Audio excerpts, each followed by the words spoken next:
Hey, it's Jim. This episode got lost in the shuffle, but it's my most personal reflection I've shared in a podcast yet.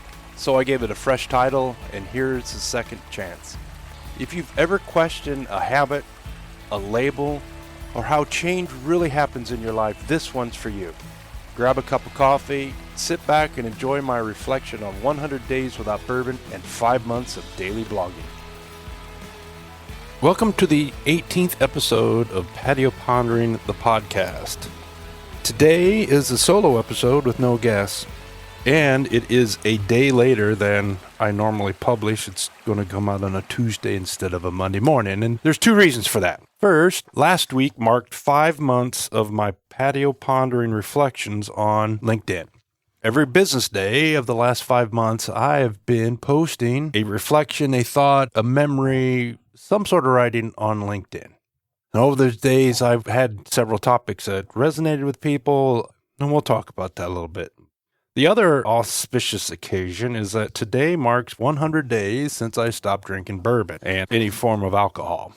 We already talked about that in my 5th episode of Patio Ponderings. It was at that time 60 days without bourbon. Some of my reflections on why I did it. But here we go. This is my solo episode talking about 5 months and 100 days. That's kind of funny. It sounds like something that Mike Rowe would title as one of his podcasts. And here we are, 5 months and 100 days. Over those two milestones, a lot of things have happened. So let's start with reflecting on 100 days without bourbon. Being a scientist and not a math geek, but a numbers guy to a certain degree, I did a little bit of a calculation, and I was drinking a lot of bourbon. Over the last 100 days, I would have consumed at least 22 1.75 liter bottles of bourbon. That was a big bottle every 4 to 5 days. And over those past 100 days, that would have cost me about $1,200. So that's the upside. Saved $1,200 over the last 100 days. So just to recap, the revelation or reason for me to stop drinking is, as I mentioned, there was a couple embarrassing moments from my children at my daughter's wedding. And then my 15-year-old had a birthday party and we were having a good time. And I didn't remember everything from the party because I was cooking, helping everybody. And as I was cooking and running the grill, I had a bourbon in my hand. And, I don't know how many bourbons I had.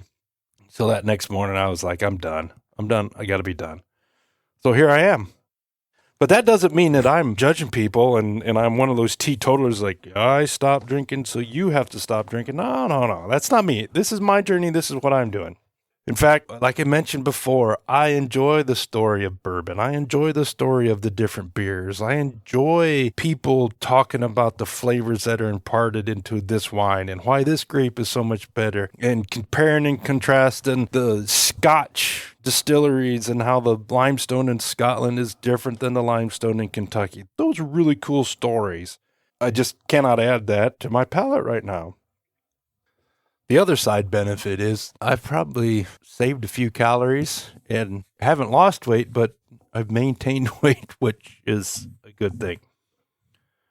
As I look back on the last 100 days, the hardest part for me wasn't the drinking, the desire to have that bourbon or beer in my hand. It was just the habit.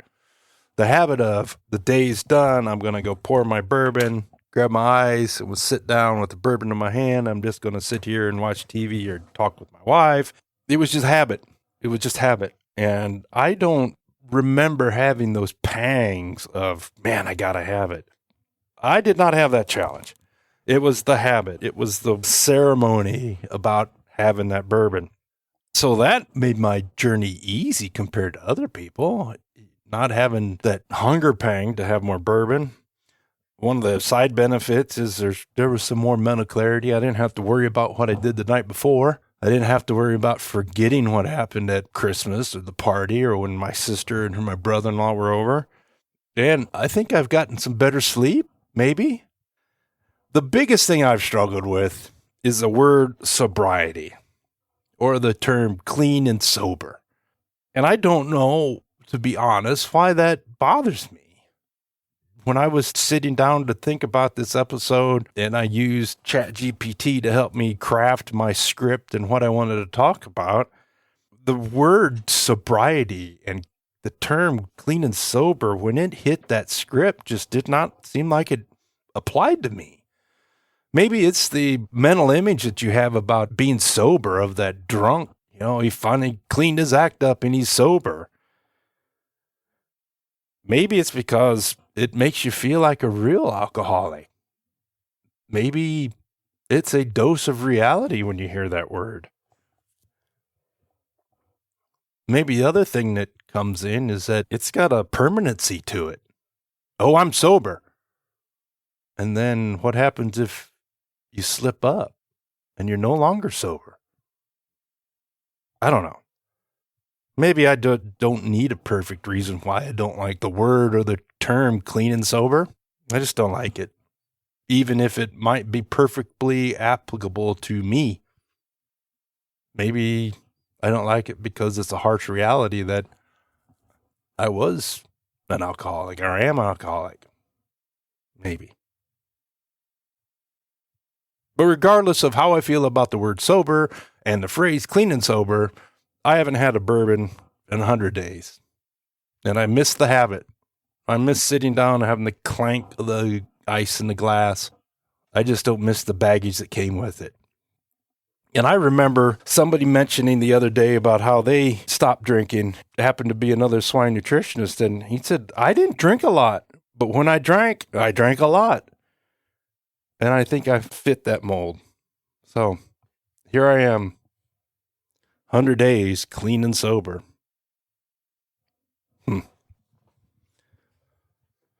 The other thing that we're celebrating today is 5 months of me blogging every single day.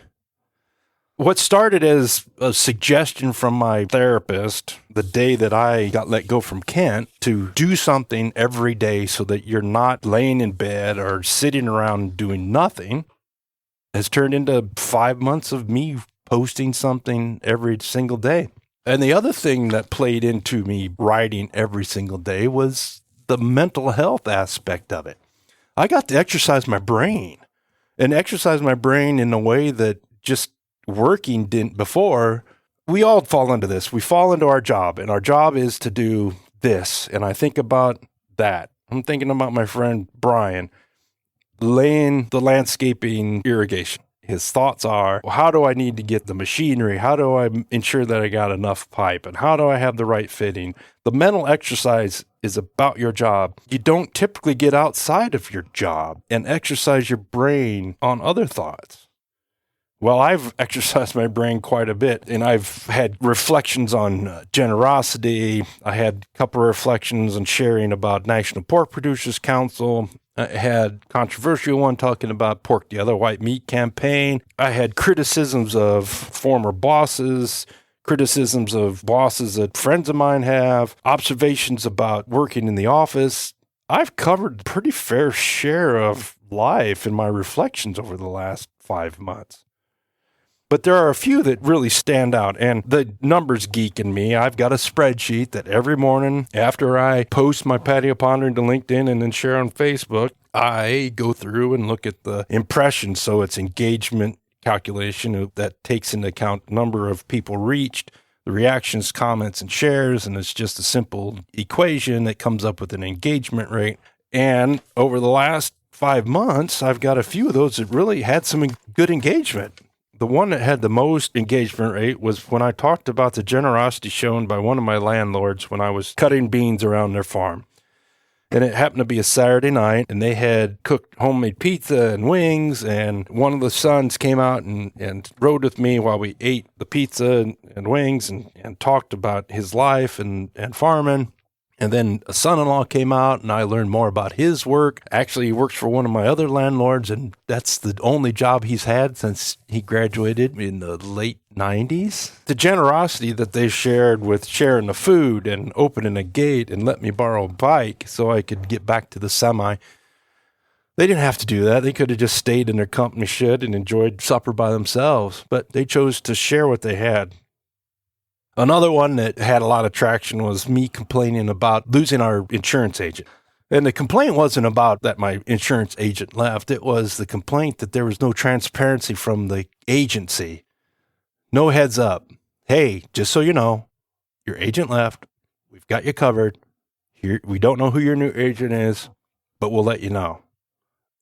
The other thing that I've noticed in watching my tracks is maybe I'm trying too hard. The impression rates have gone down, and I had the most impressions when I first started doing this, and before it was more formalized, it was just me sitting at my outdoor kitchen with the computer and typing. Now my process has turned into writing, relying on some artificial intelligence to help me perfect my words, to better edit the thoughts that I have so that the message I get across is not so raw and sophomoric. And I've tried to turn every one of my patio pondering blogs into something positive with some sort of call to action at the end. How has this, in fact, impacted your business? How can we do better as we lead people? How can you be better in this topic as a worker? Trying to make us think about how we can be better members of society, better family members, better workers, better bosses. And maybe I'm just trying too hard, but the traction has fallen off, but I'm going to continue doing what I'm doing.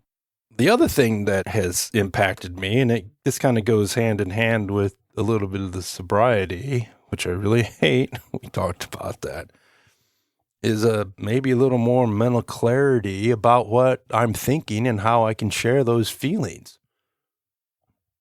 Maybe. I don't know. Maybe I'm there, maybe I'm not.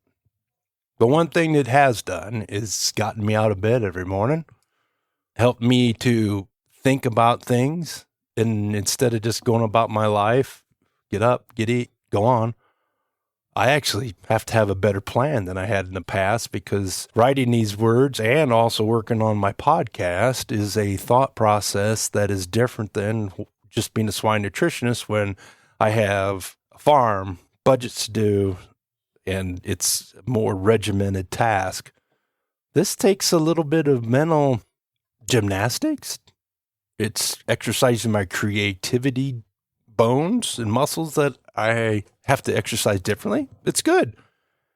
The other thing that has come out of this, and I'm trying to figure out how I can encapsulate it into a book or something, is every morning when I get up and enjoy my cup of coffee, I take a picture from our backyard landscaping. And I try and get a different perspective around our water feature, our outdoor kitchen, and the plantings that Kim has. And it's a diary of the change of the seasons. So I started doing that right before Labor Day. Today's the 4th of February, so we've gone through vibrant flowers and vibrant greens and seeing the last of the peppers and the first frost and then the first snow and then things dying and watching those plants that hang on until the very last moment when the cold gets to them. We've watched the bubbling in the water feature. We've seen it freeze. We've seen it thaw. We've watched how the snow fell. It's been a nice diary of watching how that changes. Now, being a farmer, I'm probably more in tune with the changes of nature. But even then, if you don't look at it every day, look at it. Be forced to go out there and see the dead chrysanthemums, the way the ice forms through the bubbler. If you don't take the time to look at those, you don't pay attention. You don't notice the changes. Sure, we look at, hey, it's cold today, it's foggy today. But to see that from a perspective of trying to capture an image that captures the essence of that moment is something I've never done before. And I'm envious of those in my family. Kim can take pictures. My aunts are wonderful at capturing images. Like my friend Heidi Hood, she can look through a lens. And probably the one that I'm most envious of is Malachi Malcolm. And the pictures that he's taken of us and that he shares, those are some of the people that are inspiring me as I try and take a picture of our life in our backyard, a microcosm of our life and a microcosm of our farm. So that's a side benefit that I'm really having fun. So we're sitting here at that crossroads, 100 days without bourbon, 5 months of daily blogging. I don't know where this journey is really heading. I'm still interviewing for jobs. I had one yesterday, sent a resume out 2 days ago, so I'm still waiting. But I know that I'm paying more attention to things in my life than I did before. I don't know if that's because I don't have alcohol through my system or because I'm exercising those observation muscles. I do know that with my podcasting, I'm asking more questions, and dare I say better questions. And I know my mom would be happy to hear me asking those questions and, in her words, be a better conversationalist, trying to get to the root of why somebody answered it, how something impacted them, why they chose to do something. And I got a feedback from somebody after listening to one of my podcasts and said, you did a good job of trying to get your guests back on topic as they tried to get off the topic we were talking about. Maybe that's an upstart. It made me a better conversationalist and interviewer. As I said, we don't know where journey's going to lead. After I get done recording this, I've got a friend from Iowa I'm going to interview for a podcast episode. I've got a guest lined up for Thursday's episode. I'm going to continue my journey of trying to find those nuggets of what make people tick based upon their ag roots and how agriculture affected them. I'm going to continue to blog. I'm going to continue to try and be edgy without being too edgy. And we'll see where this journey takes me. I'm actually having fun doing it. And we'll see how it transforms as we get into harvest and I get into a new job. But I want to challenge everybody that listened to this to start something new. I talked about Malachi Malcolm and what he's done with his videography and photography. It started with a first picture for him.